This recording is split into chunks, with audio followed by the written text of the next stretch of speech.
Welcome to the demonstration for managing client access, Vault, Cache, and Virtual Vault. This demonstration reinforces the concepts covered in Lesson 9 of the Enterprise Vault 10 for Exchange Administration course. In this demonstration, we will establish, configure, enable, and synchronize Vault Cache, as well as look into the features of Virtual Vault. The parts included within this demonstration include establishing Vault Cache and Virtual Vault prerequisites, enabling Vault Cache and Virtual Vault, and synchronizing Vault Cache, configuring and working with multiple mailboxes and vaults, and testing Vault Cache and Virtual Vault. Before enabling Vault Cache and Virtual Vault in Outlook, there are several prerequisites to configure. In this section of the demonstration, we will verify that the server cache location has been set up and configure a desktop policy to enable Vault Cache for laptop users and Virtual Vault for the department heads. We're starting off on our Enterprise Vault server, Server 2, and on the server we've already opened the Vault Administration console. So what we want to look at first is the Vault Cache and verify that that has been configured. We had configured this in an earlier demonstration, and we just want to verify it here. So I'll go up and I will expand my Enterprise Vault servers, and then I will go ahead and open up the properties of the actual server, and then we'll go ahead and go to the Cache tab, and you can see that the cache location has been specified and we accepted the default cache size. This was all done in an earlier demonstration as part of the initial configuration prior to setting up archiving. So now we've got those particular items configured, so we'll go ahead and close this. Next, we're going to go and look at the transaction history. So we want to go and look at the site properties. So I click on my site, EV site, go to properties, and then to see the transaction history, we need to go to the archive settings tab. And here you can see the transaction history. And it says by default, we're going to retain the archive transaction history for 32 days. And this has an impact on my Vault Cache and how much material actually gets downloaded based upon the transaction history since the last synchronization. So go ahead and cancel out of this. Next, we want to go and set up the desktop policies.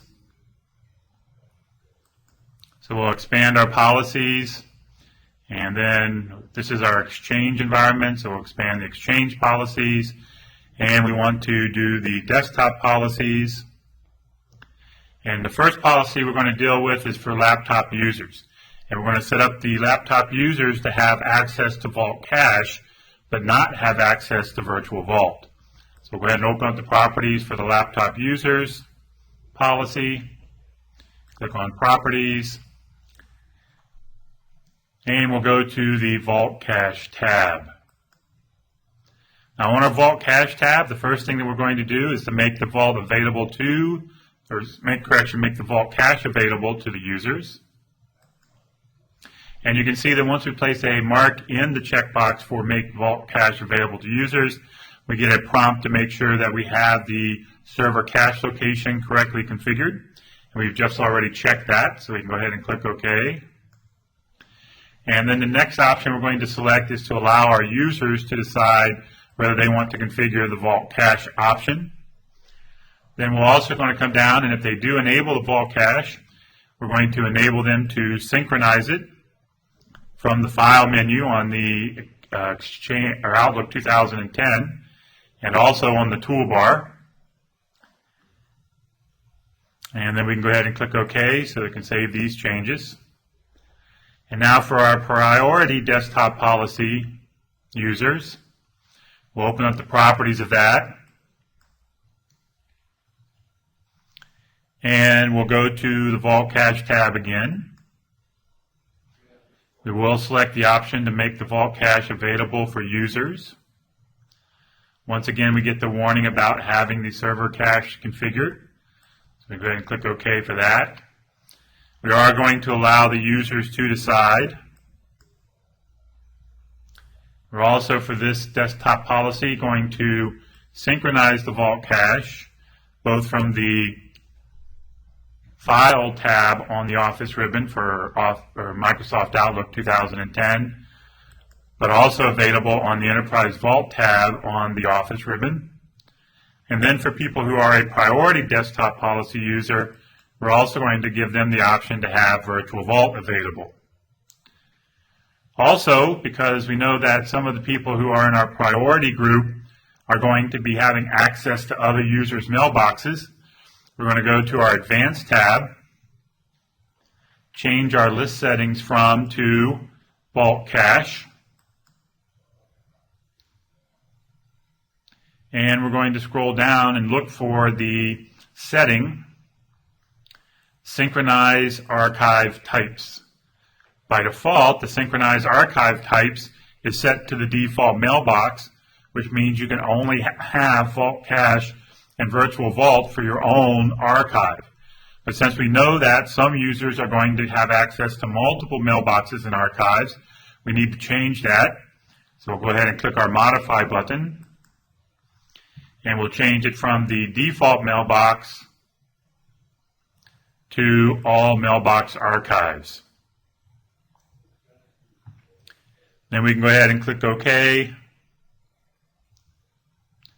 And then we can go ahead and click OK again.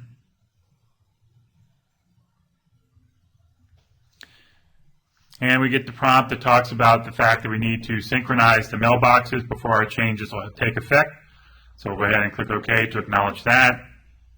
And before we do the synchronization, we're going to go and verify that the two users that we're going to test are getting the correct desktop policy. So we'll go ahead and come back over to the site and expand our targets.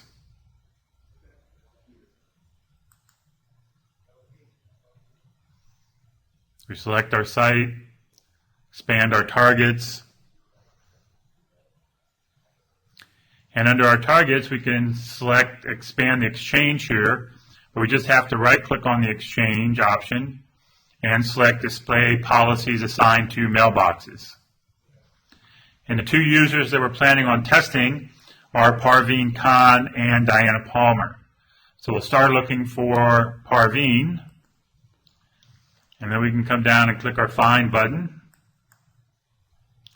And we can see that Parveen is going to get the laptop user's desktop policy. And then we can go and look for Diana. And we can click Find. And we can see, in fact, that Diana is getting the priority desktop policy. So those settings will apply to Diana. So the next thing that we want to do is to synchronize the mailboxes. So we'll go ahead and select Close. And then we'll use the Common Tasks Launchpad to do the synchronization. So I can click on my EV site. I've already got the mailbox management expanded. So I can go ahead and just click on the Synchronize the Exchange mailboxes. I can expand my server, select my archiving task, my mailbox archiving task. Go ahead and click OK.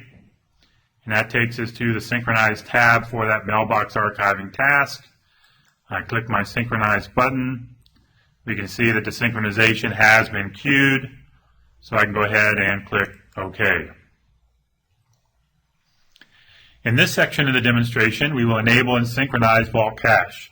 But to fully appreciate the Vault Cache features, we will first investigate working in Outlook offline without Vault Cache before enabling and synchronizing the Vault Cache.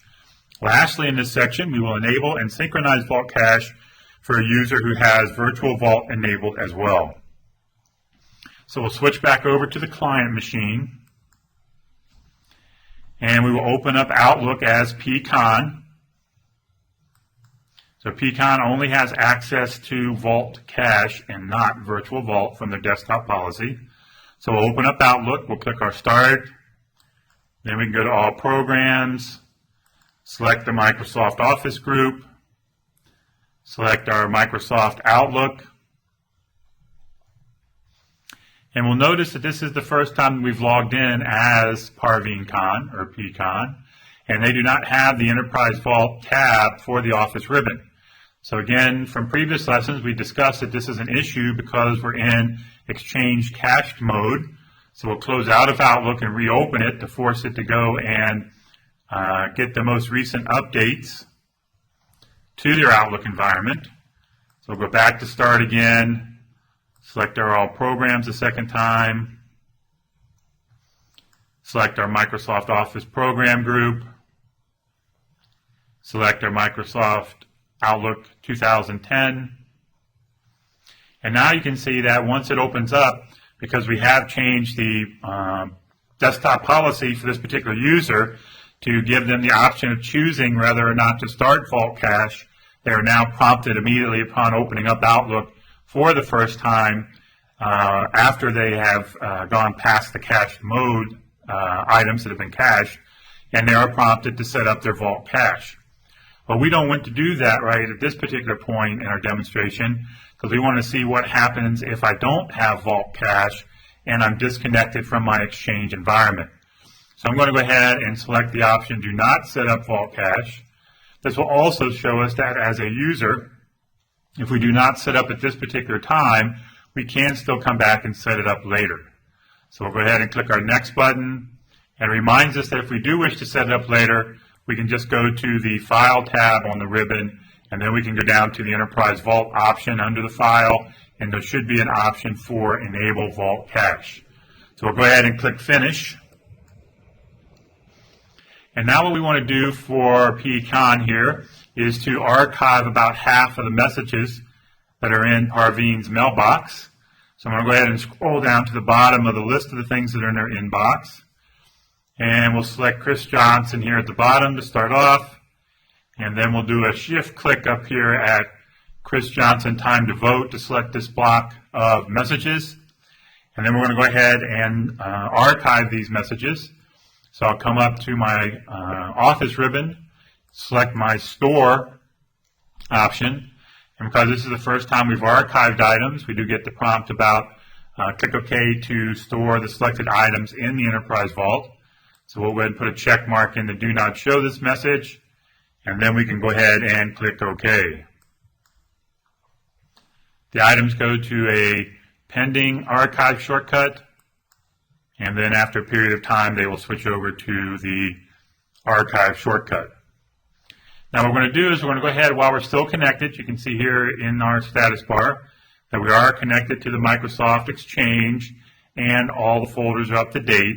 So we'll go ahead and open up a message and see what happens when we are connected. So I'll open up this message for Nita Kapoor, and you can see it opens it up as a regular message in an Outlook environment. So I can go ahead and close that.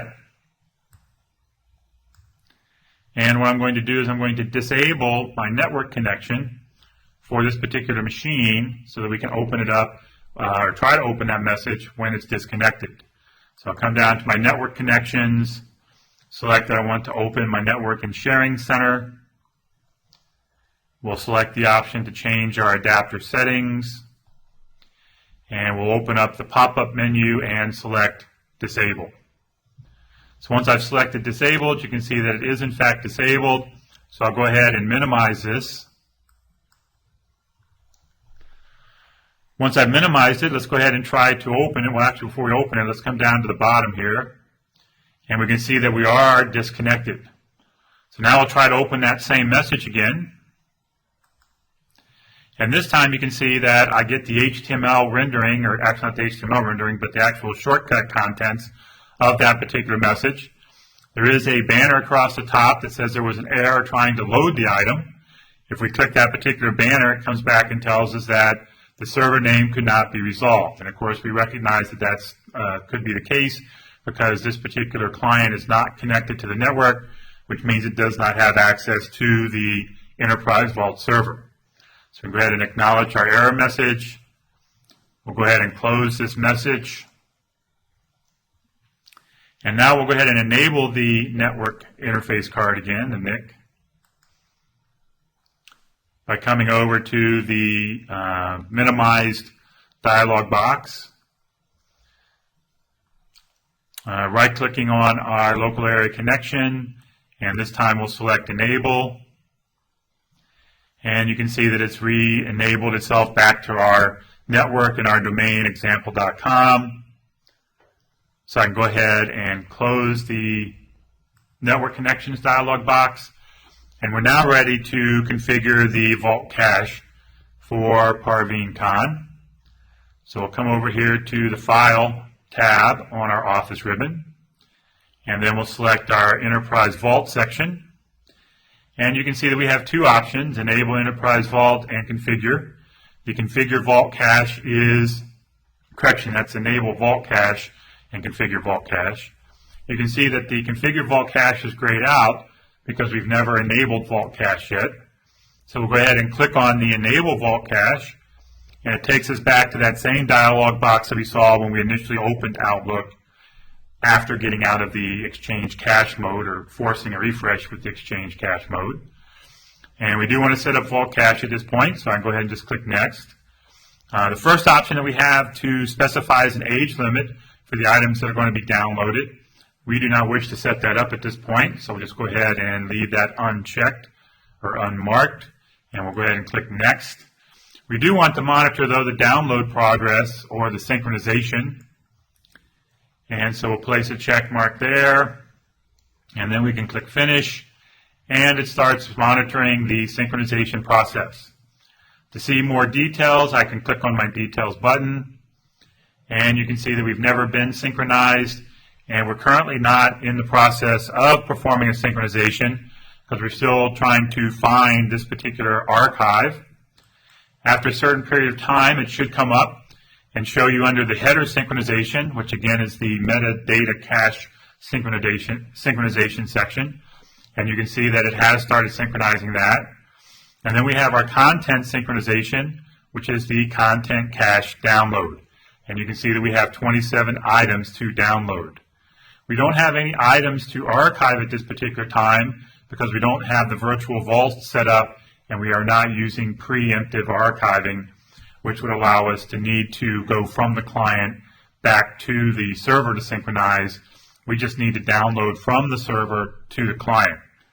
So after a period of time, I should see that my metadata cache completes, and I do have a couple items that were actually downloaded, but it takes a little bit more time, and ultimately both the header synchronization and the content synchronization should complete.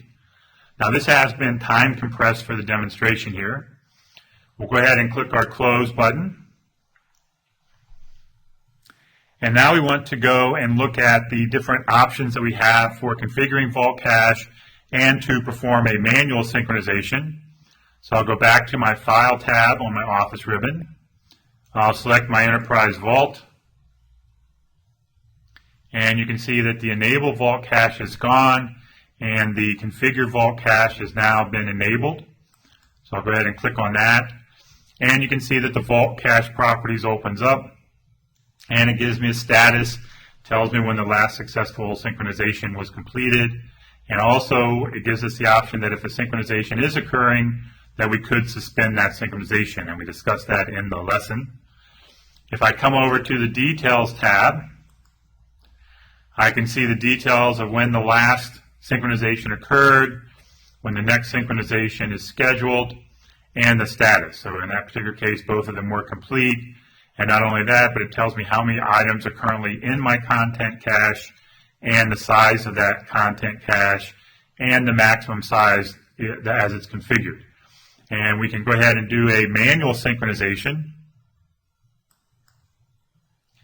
And if I click to synchronize now, you can see that the header synchronization has gone into synchronizing.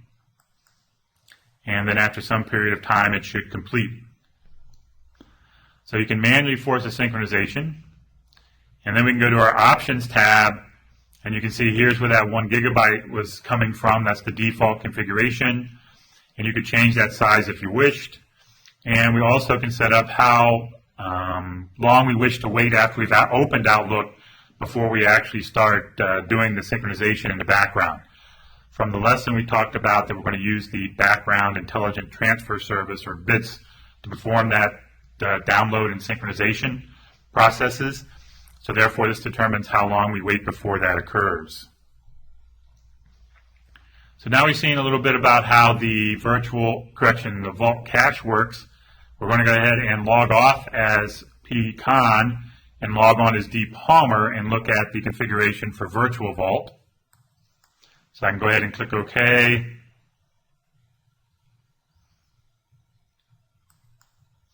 Close my Outlook. And then I'm going to log off pcon, going through my Start menu, selecting my arrow next to Shutdown to bring up my Log Off option, selecting Log Off. And again, in our demonstrations, we're using virtual machines. So I go up to my virtual machine, tell it that I wish to send the Control-Delete command to the virtual machine. I can then switch users, select Other User,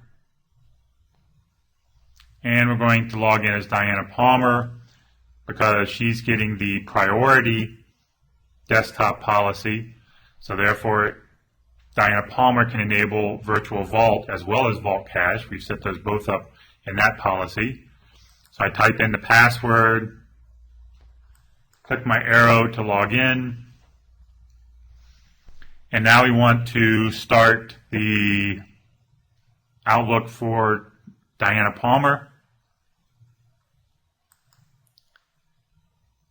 So I go to Start,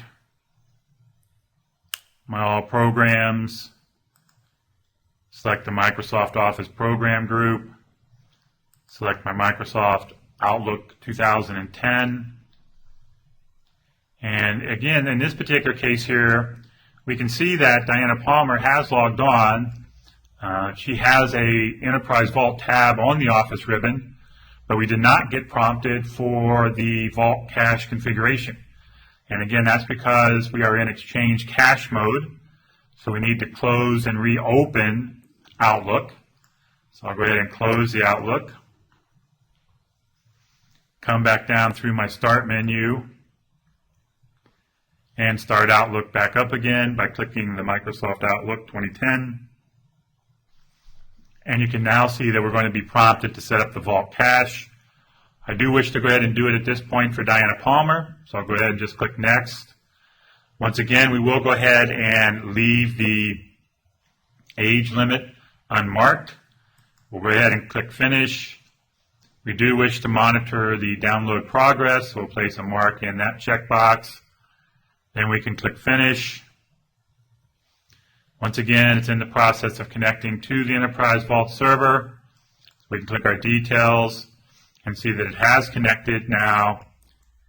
And then once our details expands, we can watch it again. It hasn't actually found our archive yet. Once it does find the archive for Diana Palmer, it shows us that it's starting the synchronization for both the header synchronization, which is the metadata cache synchronization, and the content synchronization, which is our content download. After a period of time, it should complete the header synchronization. And we can see here that we downloaded part of the content cache. And then again, after another certain period of time, it should complete both the header synchronization and the content synchronization. So I can go ahead and click Close. And again, this was time compressed for the demonstration. And now we can see that if we are in the inbox for Diana Palmer, that we still have the shortcuts and everything looked like it did before when we were using shortcuts with Enterprise Vault. However, because Diana Palmer is set up not only to have Vault Cache, but also to have Virtual Vault, you can see that there's an additional folder that's been added which has Vault hyphen and then Diana Palmer's name. So I can go ahead and click on the Vault. And then once I expand the folder, you can see that the things that have archive folders in them are also going to be in the Virtual Vault, which includes the inbox. And from a graphical user interface, you can see now within the inbox, all these items are archived, but I no longer see the shortcuts. As we mentioned in the lesson, one of the functions of the Virtual Vault is to give our end user the same look and feel as if they were in Outlook normally, but to be able to archive items by just dragging and dropping them into the Virtual Vault and having them periodically, when we are connected again, synchronize those items that we wish to archive back to the server. In some real-world environments, users may have access to multiple mailboxes, which can translate to multiple vaults if Vault Cache and Virtual Vault are in use. This section of the demonstration prepares us to deal with such a case or the need to configure such a scenario. We will give permission for one user to view another's vault, delegate a mailbox to another user, and view the changes on the Vault Cache properties. So all we need to do is switch over to the server 2, which is our Enterprise Vault server. And inside of our Vault Administration Console, we need to go to our archives and give permission to D. Palmer to have access to PCON's archive. So once we've expanded the archives, we'll select the Exchange Mailbox archives. We'll come down and select the Parveen Khan's archive, open the properties of Parveen Khan's archive.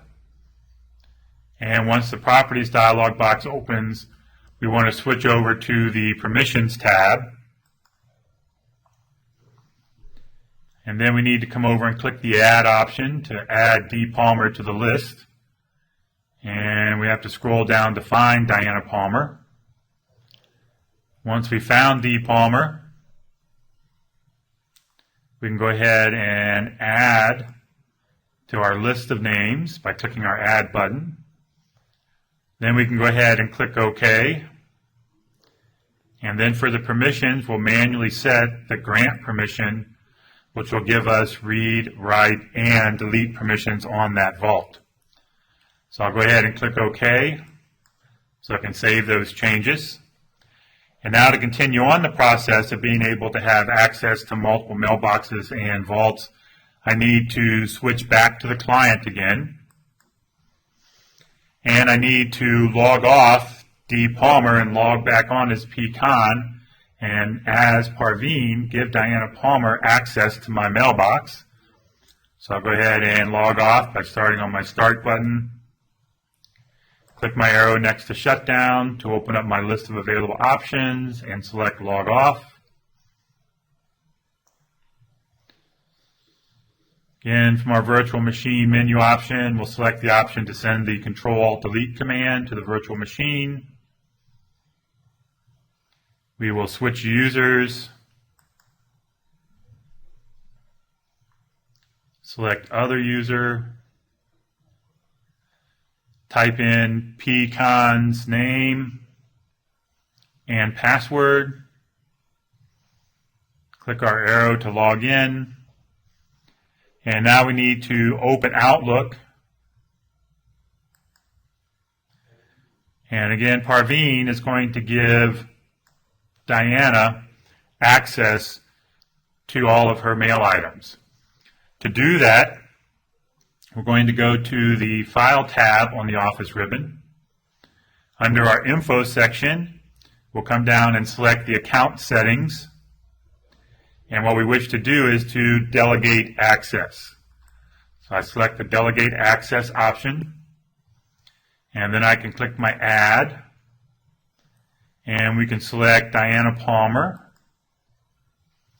Once we've selected Diana Palmer, we can click our Add button. And then we click OK to add Diana Palmer to our list of delegates. And then we have the option of specifying the permissions that we wish to delegate. And the default permissions for calendars and tasks is already set to editor. So we're going to go ahead and select the option for the inbox to editor.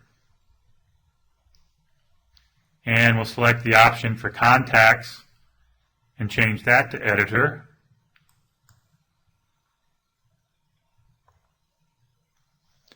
We'll do that for notes as well. Select the option and select editor. And one more time for the journal, open up our options and select editor. So we're effectively giving Diana Palmer full access to Parveen's mailbox. We will have them automatically send a message to the delegate summarizing the permissions. And we'll also allow the delegate to see the private items in the archive. So once I've got all my settings set up, I can go ahead and click OK, and then to save the changes, I click OK again, and then we're going to go ahead and close Outlook.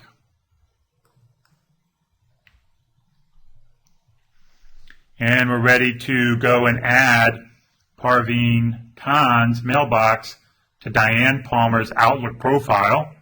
So I need to log off P. Khan. So I'll select Start, click my arrow next to Shutdown, select Log Off. And we'll come up to our virtual machine, send the Control-Alt-Delete command to the virtual machine, switch users again, select Other User, type in our login for Diana Palmer, D. Palmer, type in our password, click our arrow to log in, and now again we're trying to add Parveen Khan's mailbox to Diane Palmer's profile. So we need to start up Outlook again. So I click my Start, select our Microsoft Outlook 2010. Once we've logged in to Outlook as Diana Palmer, you can see that the message was sent from Parveen Khan to show the permissions that were granted to Diane Palmer for Parveen Khan's mailbox. Now what we want to do is to add that mailbox to Diana Palmer's profile. So I go to the File tab on the Office ribbon, and then under our Info section, I go back to the Account Settings. And this time I need to select the option for Account Settings. And then we select D. Palmer's profile. And then we want the option to change. So I click Change. And then we're going to come down and we want some More Settings section. So I'll click the More Settings button. And we need to change the Property page to the Advanced tab. And we need to add Parveen Khan's mailbox. So I'll click Add. And then for the mailbox name, we'll just type in P. Khan. Click OK. And then I can click OK again. And then to continue our Change Account dialog, I click Next. And we click Finish to close it out. And then we can click Close to change the Account Settings dialog box. And because we are working in Exchange Cache mode, I'm going to go ahead and close Outlook and reopen it. So I've closed Outlook, come back down to my Start menu, select my Microsoft Outlook 2010 option. And I can now see that I have Parveen Khan's mailbox added to Diana Palmer's profile. However, if I click on Parveen Khan to try to see what's in the mailbox, I get an error message or a warning that says that they cannot expand the folder that you specified cannot be found. So I can go ahead and if I click OK here, the problem is that I never gave Diana Palmer access to Parveen Khan's mailbox. I gave her access to her archive, but not to the mailbox. So what I need to do is go to the Exchange server, and on the Exchange server I'm going to open the Exchange Management Console, and I want to give Diane Palmer access to Parveen Khan's mailbox. So under our recipient configuration mailbox, I'm going to select Parveen Khan. Once I have Parveen Khan's mailbox selected, I come over and select under my Actions section to manage full access permissions. And then I'm going to click my Add button. And I'm going to scroll down to see Diana Palmer. And then I select Diana Palmer from my list. And I click OK. Now Diana Palmer is in the list, but I still haven't completed the process. I need to click Manage. And now the Exchange Management Console is in the process of running the scripts in order to give me the full access permissions to the mailbox. Once that is done, it should come back and say that they were successful. I can go ahead and click Finish. And now I want to switch back over to the client machine. And now if I come over and select Parveen Khan's mailbox, I no longer get the warning message. I can expand the mailbox, and if I select the inbox, I now have access to Parveen Khan's archive and mailbox. I can see the mailbox messages, such as your mailbox is now set up for Enterprise Vault, and I see all the shortcuts to all the items that are in Parveen Khan's archive. Now I wish to synchronize everything, so I'll come up to my Enterprise Vault tab on the Enterprise Vault ribbon, on the Office ribbon. I'll go ahead and click my Synchronize button, and at this point I'm only synchronizing Diana Palmer's vault. I haven't added Parveen Khan's vault to the vault cache list. We'll do that in just a moment. So once the once Diana Palmer's archive is completed synchronizing, so the header is completed synchronization, my content is continuing on.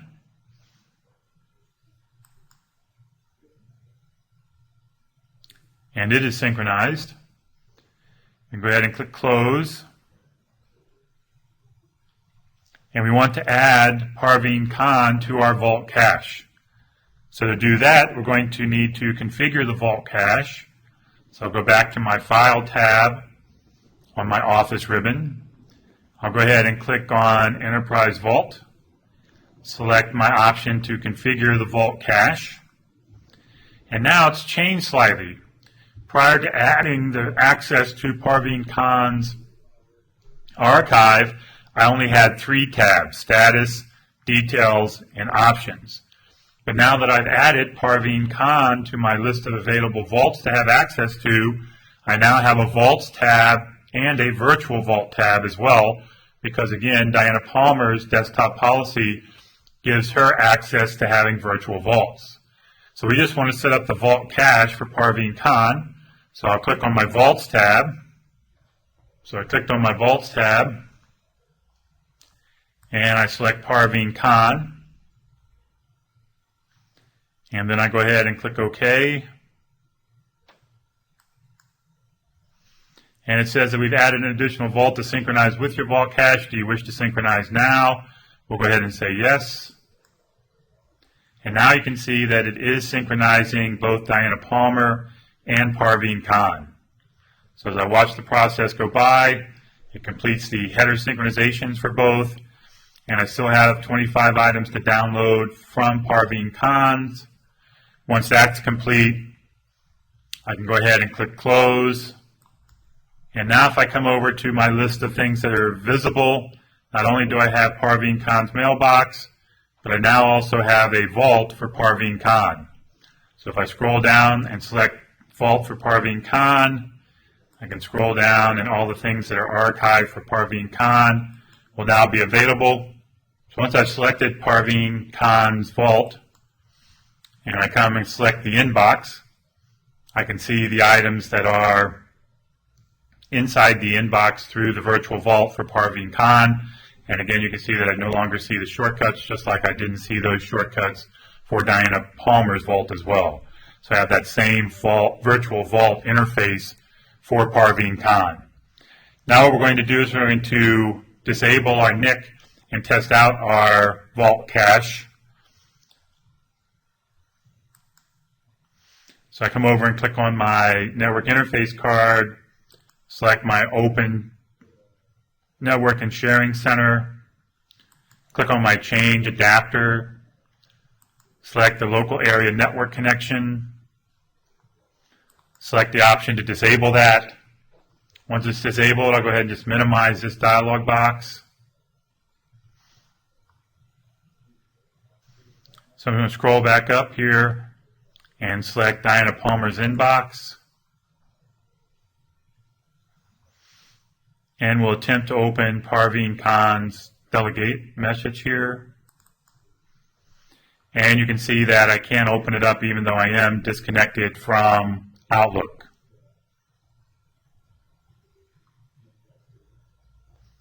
Go ahead and close this message, and we'll test it for Parveen Khan's inbox as well.